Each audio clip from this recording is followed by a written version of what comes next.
Salam Media Sriwijaya. Kapolda Sumsel, Irjen Polisi A. Rahmat Wibowo SIK pimpin upacara penutupan pendidikan dan pelantikan serta pengambilan sumpah siswa Diktukba Polri gelombang 2 tahun 2022 di lapangan Anton Sujarwo SPN Polda Sumsel, Rabu tanggal 21 Desember tahun 2022.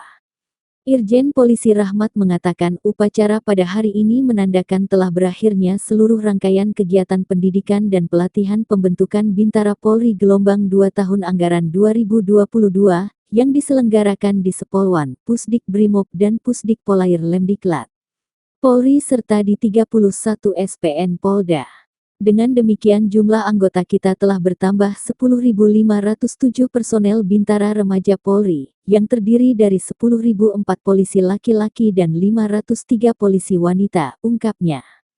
Dari jumlah tersebut, maka sebanyak 9.407 akan melaksanakan tugas sebagai Bintara Polisi Tugas Umum, 500 Bintara Brimob dan 100 Bintara Polair. Saya mengucapkan selamat kepada para Bintara Remaja Polri yang telah berhasil menyelesaikan seluruh, ujarnya.